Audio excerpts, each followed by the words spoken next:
जय श्री कृष्णा। राधे राधे दोस्तों, भक्ति लड्डू गोपाल चैनल में आप सभी का स्वागत है। दोस्तों, आज मैं आप लोगों को लड्डू गोपाल की एक ऐसी रुला देने वाली, आत्मा को झकझोर देने वाली बिल्कुल सत्य लीला कथा सुनाऊंगी, जिसे सुनकर आप अपने आंसू नहीं रोक पाओगे। मैं आप सभी से क्या कहूँ, जब मुझे इस घटना के बारे में पता चला तो मुझे इतना दुख हुआ जो मैं आप लोगों को शब्दों में नहीं बता सकती। और आज जब मैं आप सभी को यह लीला कथा सुना रही हूँ तो सच कहूँ तो मेरा दिल बहुत व्याकुल हो रहा है। मेरी आंखों से अपने आप आंसू आ रहे हैं। दोस्तों, कोई भक्त कैसे अपने ठाकुर जी के साथ इतना बुरा बर्दाश्त कर सकता है। हम और आप अपने लड्डू गोपाल से एक पल भी दूर नहीं रह सकते।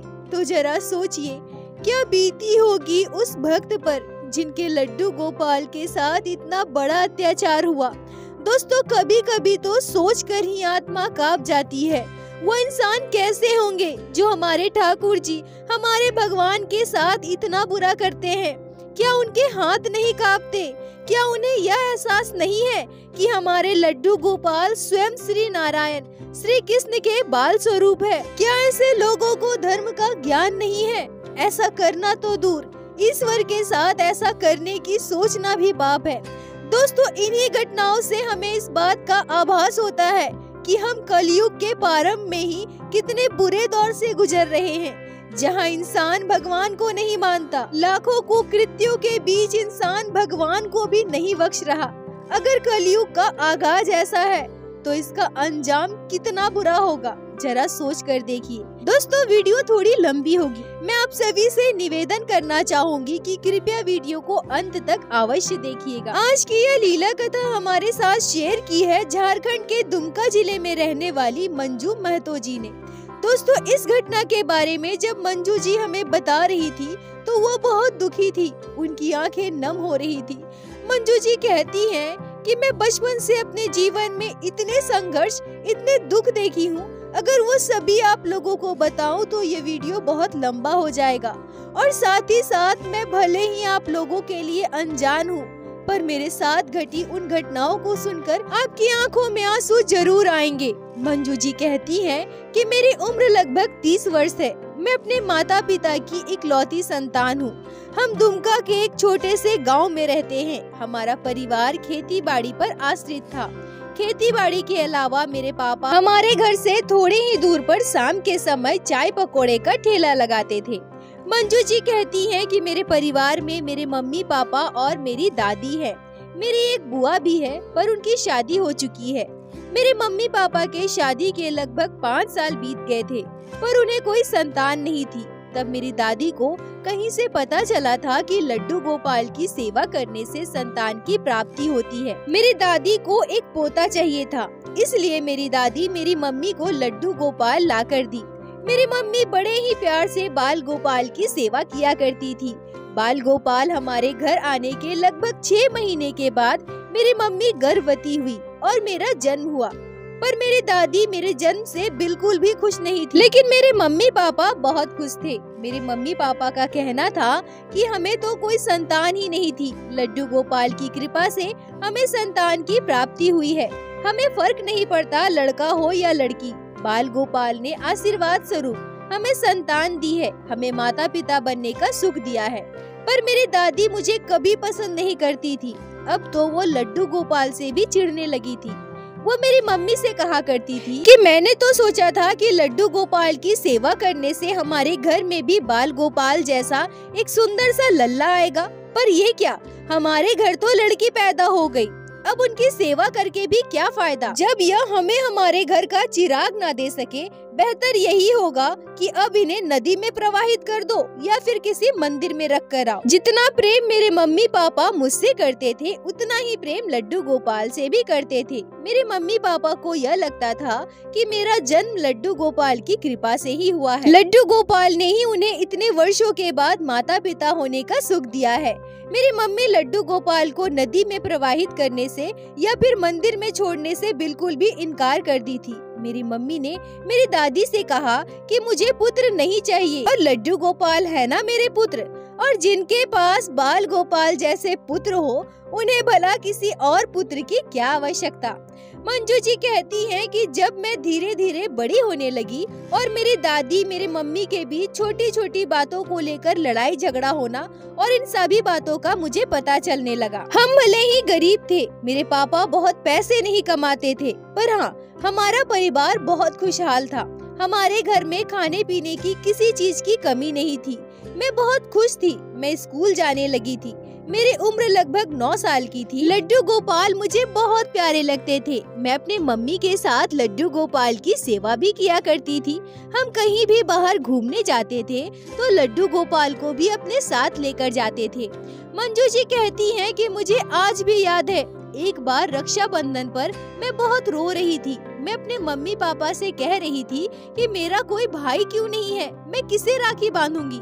तब मेरे मम्मी पापा ने कहा कि ये लड्डू गोपाल है ना, यही तुम्हारे भाई है। ये तुम्हारी जैसी हर एक बहनों के भाई है और तुम इन्हें ही राखी बांधो। और उस दिन से मैं लड्डू गोपाल को अपना भाई मान ली और बाल गोपाल को राखी बांधने लगी। लड्डू गोपाल की कृपा से सब कुछ बहुत अच्छा था, पर अचानक से हमारे जीवन में एक बहुत बड़ा तूफान आया। मात्र 9 साल की उम्र में मैंने अपनी माँ को खो दिया। उसकी जिम्मेदार मेरी दादी ने मुझे ही ठहराया। मेरी दादी का कहना था कि मैं अपशगुन हूँ, मेरी वजह से ये सब हुआ है। दरअसल उस दिन ऐसा हुआ था कि मैं अपनी मम्मी से हलवा खाने की जिद कर रही थी। मैंने अपनी मम्मी से कहा कि मुझे अभी हलवा बना कर दो। शाम का समय था, पापा दुकान पर थे, घर पर बस मैं और मम्मी थी। मेरी दादी पड़ोस के एक आंटी के घर गई थी। यह घटना आज से लगभग 21 साल पहले की है। उस समय हमारे घर लकड़ी के चूल्हे पर खाना बनता था। हमारे गांव में अभी भी लगभग अनेकों के घर लकड़ी के चूल्हे में ही खाना बनता है। मेरी मम्मी मेरे लिए किचन में हलवा बनाने गई। तभी अचानक से उनकी साड़ी में आग लग गई। जैसे ही आग लगी, मेरी मम्मी अपने आप को बचाने के लिए इधर उधर भागने लगी, रोने लगी, चिल्लाने लगी। मैं जब अपनी मम्मी को इस अवस्था में देखी तो मैं बहुत डर गई थी। मैं चिल्लाते हुए रोते हुए बाहर की ओर भागी। रोने चिल्लाने की आवाज सुनकर आस पड़ोस के सभी लोग और मेरी दादी घर पर आई। सभी ने मिलकर आग को बुझाया। मेरी मम्मी को अस्पताल ले जाया गया, पर वो बच नहीं पाई। मंजू जी कहती हैं कि मैंने ही सबको बताया था कि मेरी मम्मी मेरे लिए हलवा बनाने किचन में गई थी। उस समय मैं मात्र 9 साल की थी। मैं स्कूल जाया करती थी, पर इस घटना के बाद मेरी दादी मुझे और भी नापसंद करने लगी। उनका कहना था कि अगर मैं अपने मम्मी से हलवा बनाने की जिद ना करती तो आज यह दुर्घटना न घटती। अब मेरी दादी मुझसे और भी नफरत करने लगी। मेरी मम्मी के मृत्यु के बाद मेरे पापा बहुत दुखी रहने लगे। वो बहुत दिनों तक बीमार पड़ गए थे।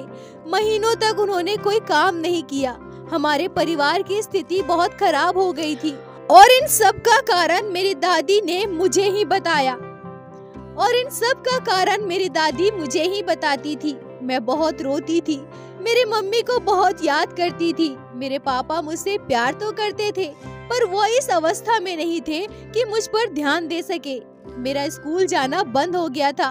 मेरे पापा कहा करते थे कि तुम स्कूल जाओ, पढ़ाई करो, पर मेरी दादी मुझे स्कूल नहीं भेजती थी। मेरे पापा को इतनी सुध-बुध नहीं थी कि वो मेरे लिए कुछ कर सके। मेरे पापा बिल्कुल टूट चुके थे। ऐसे ही लगभग 1 महीने बीत गए।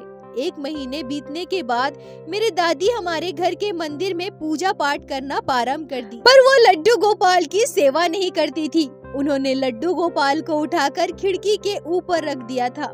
यह मैंने देखा तो मुझे बहुत बुरा लगा। मैं सोचने लगी कि मेरी मम्मी तो बाल गोपाल की कितनी सेवा करती थी, उनसे कितना प्रेम करती थी। मैं लड्डू गोपाल को अपना भाई मानती हूँ। फिर अगर अब मेरी मम्मी नहीं है तो क्या हम लड्डू गोपाल की सेवा नहीं करेंगे? छोटी सी उम्र में मुझे इन सब चीजों का ज्ञान हो गया था, पर अब मैं अपनी दादी से बहुत डरने लगी थी। मैं डरते हुए अपनी दादी को यह बात भी बोली थी, पर उन्होंने मुझे डांट दिया था।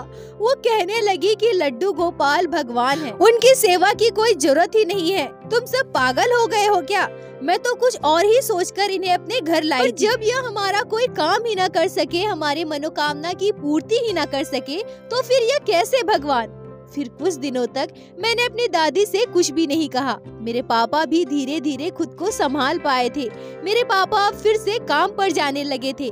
शाम को चाय पकौड़े की दुकान लगाने लगे थे। मेरे पापा मुझसे कहने लगे कि अब तुम स्कूल जाओ। मंजू जी कहती हैं कि उस दिन मैंने अपने पापा से कहा कि पापा, मुझे लड्डू गोपाल की सेवा करनी है। आप ही बताओ ना, मम्मी बाल गोपाल से कितना प्रेम करती थी, और वो तो मेरे भाई है ना। मम्मी लड्डू गोपाल को अपना बेटा मानती थी।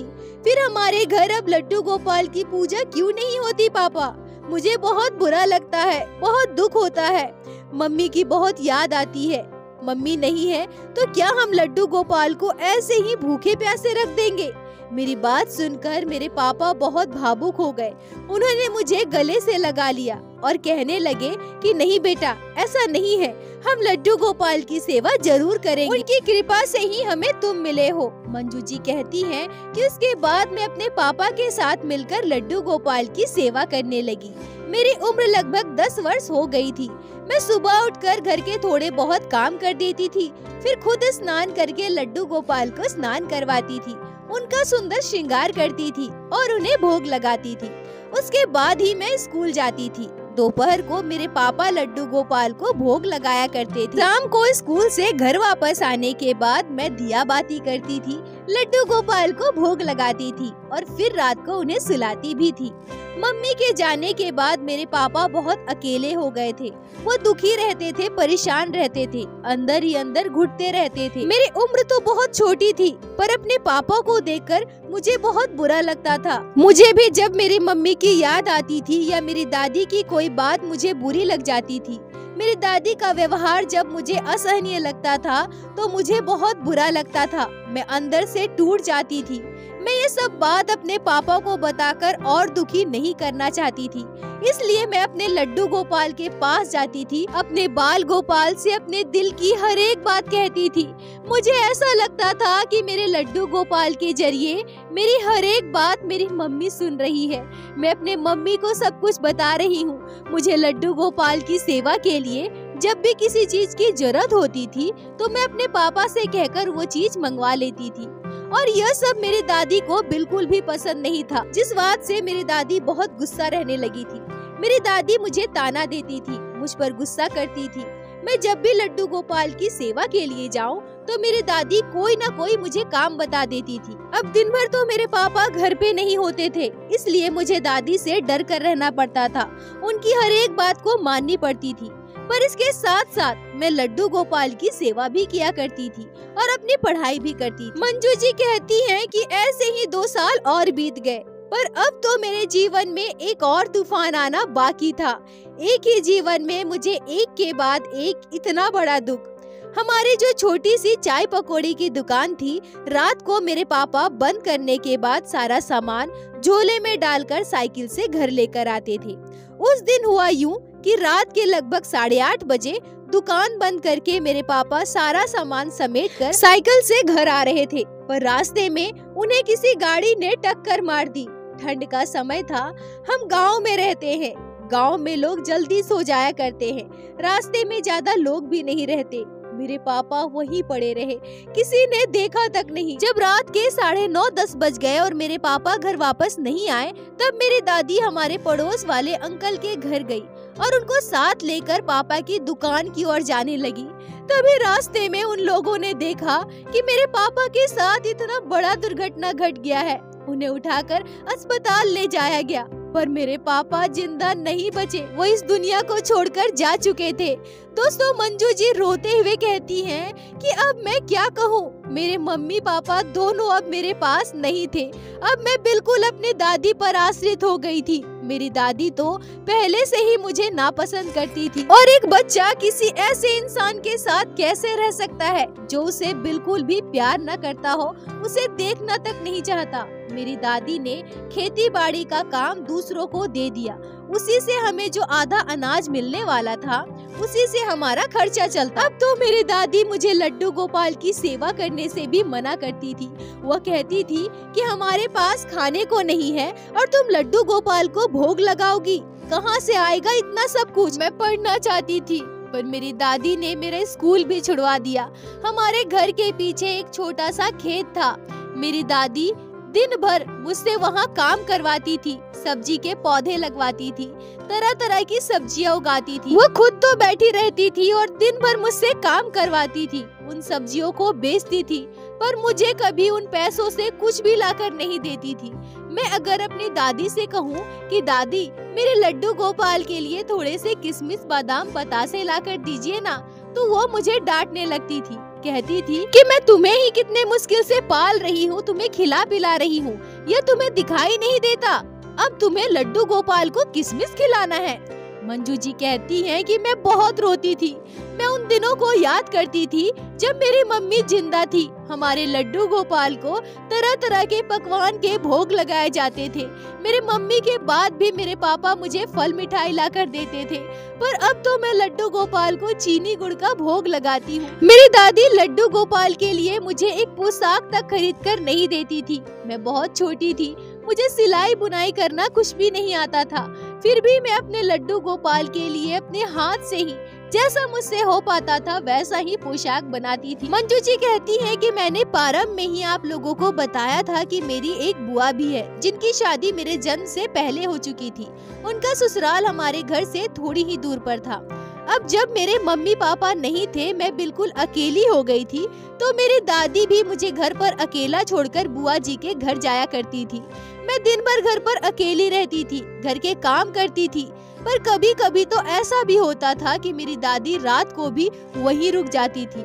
घर पर अकेले मुझे बहुत डर लगता था। मुझे आज भी याद है कि मैं पूरी रात अपने लड्डू गोपाल को गोद में लिए हुए लेटे रहती थी। दोस्तों, मंजू जी रोते हुए कहती हैं कि मैंने अपने जीवन में बड़ा से बड़ा, बुरा से बुरा समय देखा है, इससे भी बड़ा मेरे साथ अब होने वाला था। मंजू जी कहती है कि वह दिन मैं अपने पूरे जीवन काल में कभी नहीं भूल सकती। उस दिन दिवाली थी। शाम के समय सभी अपने अपने घरों में दिया जला रहे थे। सभी बच्चों के हाथों में पटाखे थे, पर मेरे पास तो कुछ भी नहीं था। मेरी दादी ने कुछ इधर उधर दिए तो जलाए थे, पर मेरे लड्डू गोपाल के पास एक भी दिए नहीं थे। मैं बहुत दुखी हो गई थी। मैं डर से अपनी दादी से कुछ कह भी नहीं पा रही थी। पर जैसा मैंने आप सभी को बताया, मेरे पड़ोस के रहने वाले सभी लोग बहुत अच्छे थे और सबको मेरी दादी के रवैये के बारे में पता था। सबको पता था कि मेरी दादी मुझे बहुत दुख देती है, तकलीफ देती है। एक आंटी ने मुझे बुलाया और मुझे एक बहुत ही सुंदर सा दिया दिया और कहा कि ये ले जाकर अपने लड्डू गोपाल के पास जला दो। उन्होंने मुझे कुछ फुलझड़ी भी दी। मैं खुशी खुशी उसे लेकर घर आई। मैं अपने लड्डू गोपाल के आगे उस सुंदर से दिए को जला दिया और मैं उन फुलझड़ियों को लेकर बाहर जलाने चली गई। पर तभी मेरे साथ इतना बुरा हो जाएगा, मेरे जीवन में इतना बड़ा दुख आने वाला है, मैंने कभी सपने में भी नहीं सोचा था। अभी मैं वो सारी फुलझड़ियाँ जला ही रही थी कि थोड़ी ही देर बाद मेरी दादी चिल्लाते हुए बाहर आती है और कहती है कि जाकर देखो तुमने क्या किया है, ये तुमने क्या कर दिया। मैं दौड़कर अपनी दादी के पास गई और उनसे कहती हूँ कि क्या हुआ दादी, मैंने क्या किया है। तब मेरी दादी कहती है, जाकर देखो तुमने आज क्या कर दिया है, तुमने आज जला दिया है उन्हें। मंजू जी कहती हैं कि यह सुनकर मेरे पैरों तले की जमीन खिसक गई। मैं निशब्द हो गई। मैं दौड़कर हमारे घर की मंदिर की ओर भागी। वहाँ जाकर मैं जो देखती हूँ उसे देखकर मेरी आंखें फटी की फटी रह जाती है। मेरे लड्डू गोपाल के पोशाक में आग लग चुकी है। मेरे लड्डू गोपाल का केस जल रहा है, मेरे बाल गोपाल जल रहे हैं। यह सब देखकर मेरा कलेजा कांप गया। मैं चिल्लाने लगी, रोने लगी। मेरे लड्डू गोपाल जल रहे हैं। रोने चिल्लाने की आवाज सुनकर हमारे आस पड़ोस के सभी लोग दौड़ते हुए हमारे घर पहुँचे। मैं कुछ भी समझ नहीं पा रही थी कि अब मैं क्या करूं। तभी एक अंकल ने वहीं पास में रखे हुए बाल्टी का पूरा पानी उठाकर लड्डू गोपाल पर उड़ेल दिया। पूरी आग बुझ गई। मैं दौड़कर जाकर अपने लड्डू गोपाल को गोद में उठाई। मेरे बाल गोपाल पूरी तरह से जल चुके थे। उनका कपड़ा जलकर उन पर चिपक चुका था। उनके केस जलकर उनके माथे पर चिपक गए थे। मेरे बाल गोपाल का सुंदर सा चेहरा पूरी तरह से बिगड़ चुका था।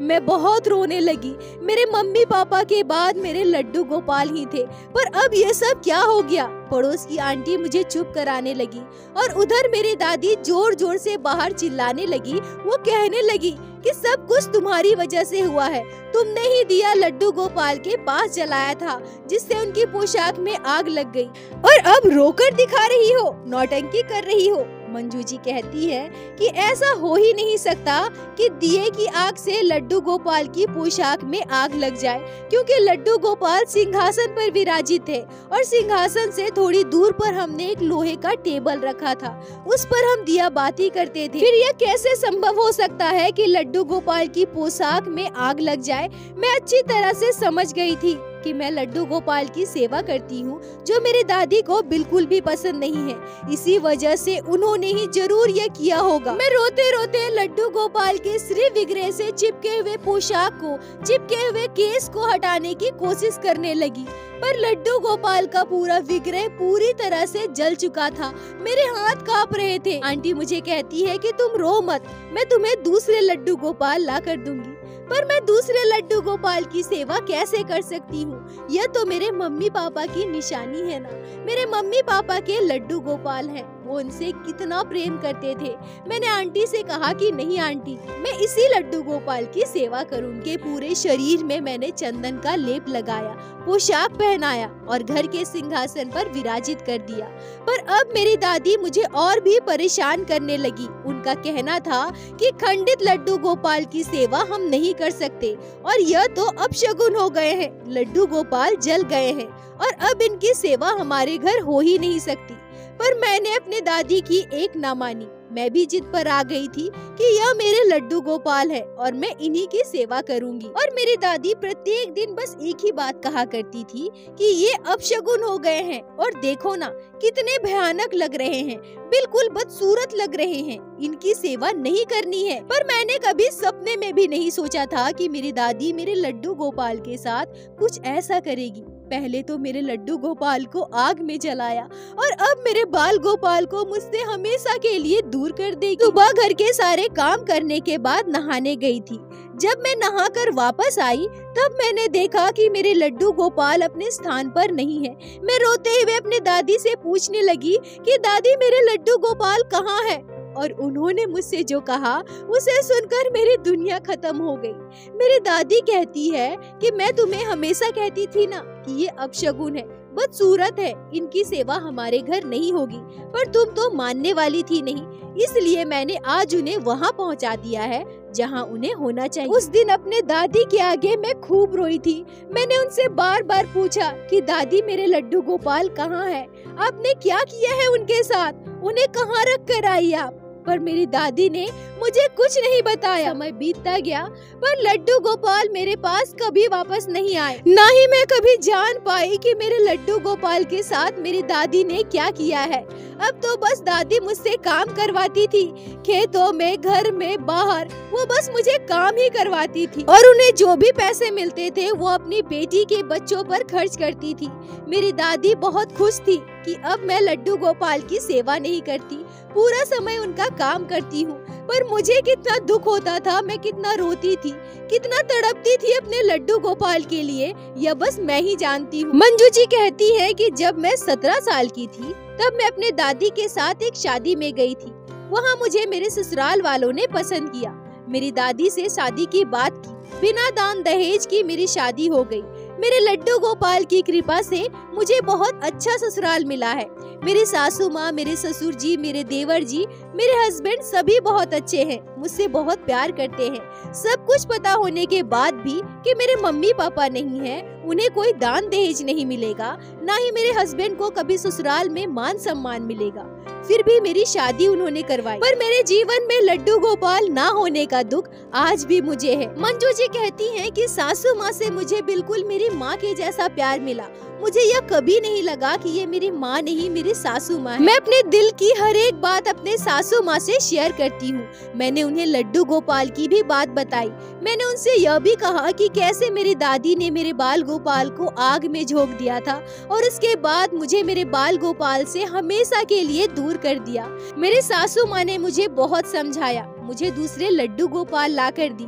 मैं आज हमारे घर लड्डू गोपाल की सेवा तो करती हूँ, पर मुझे आज भी मेरे बाल गोपाल की कमी खलती है। कभी कभी मेरे सपने में मुझे लड्डू गोपाल नजर आते हैं। मुझे ऐसा लगता है कि मेरे लड्डू गोपाल आज भी हैं। वह बहुत दर्द में है, तकलीफ में है, मुझे अपने पास बुला रहे हैं। मेरी सासू माँ मुझसे कहती है कि सारे विग्रह एक समान है। हमारे घर में जो लड्डू गोपाल है ना, ये तुम्हारे वही बाल गोपाल है। तुम अपने उसी लड्डू गोपाल को मानकर इनकी सेवा करो, इन्हें भी तुम अपना भाई मानो। पर पता नहीं क्यों आज भी मेरा मन मेरे उसी बाल गोपाल को ढूंढता है। मेरा कलेजा कांप जाता है। जब जब मैं अपने सपने में लड्डू गोपाल को देखती हूँ, मैं बहुत उदास हो जाती हूँ। मेरी आंखों से अपने आप आंसू आ जाते हैं। पता नहीं ये मेरा भ्रम है या फिर सच्चाई कि मेरे लड्डू गोपाल दुख में है, तकलीफ में है और मुझे पुकार रहे हैं। 4 साल पहले वृद्धावस्था की वजह से मेरी दादी की तबीयत बहुत खराब हो गई और तब मेरी बुआ उन्हें देखने भी नहीं आई। मेरी दादी भले ही मेरे साथ कितना भी बुरा की हो, मेरे लड्डू गोपाल के साथ इतना गलत की हो, पर मैंने उन्हें अकेला नहीं छोड़ा। सासू माँ ससुर जी के कहने पर मैं उन्हें हमारे घर लेकर आई और उनकी खूब सेवा की।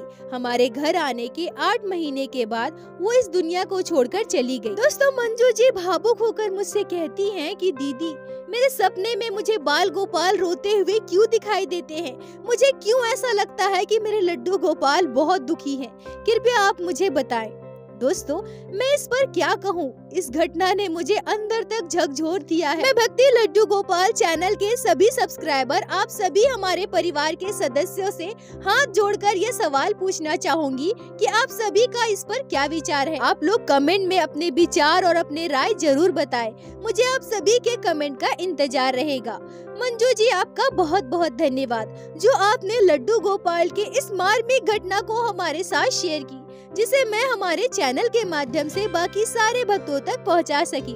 अपना साथ और प्यार ऐसे ही बनाए रखें। और दोस्तों, मेरे साथ एक बार प्रेम से कहिए, बोलो बाके बिहारी लाल की जय, लड्डू गोपाल की जय, जय जय श्री राधे। दोस्तों, यदि आप लोगों को आज की यह लीला कथा अच्छी लगी हो, आपके हृदय को स्पर्श की हो, तो कृपया वीडियो को लाइक करके अपने दोस्तों के साथ शेयर अवश्य करें, जिससे बाकी भक्त भी लड्डू गोपाल की इस अद्भुत लीला कथा को श्रवण कर सके। और हमारे चैनल को सब्सक्राइब करें, जिससे प्रतिदिन आप लोग हमारे चैनल पे श्री बाके बिहारी श्री लड्डू गोपाल की लीला कथा सुन सके। दोस्तों, यदि आपके जीवन में घटी हो कोई भी चमत्कारी घटना या लड्डू गोपाल ने कभी भी की हो कोई भी लीला जिसे आप हम सभी के साथ शेयर करना चाहते हैं, तो कृपया हमें इंस्टाग्राम पे मैसेज करें। हम आपसे कांटेक्ट करेंगे और आपकी उस लीला कथा को हमारे चैनल पे बाकी सारे भक्तों के साथ शेयर अवश्य करेंगे। लड्डू गोपाल की कृपा आप पर और आपके पूरे परिवार पर बनी रहे। राधे राधे दोस्तों।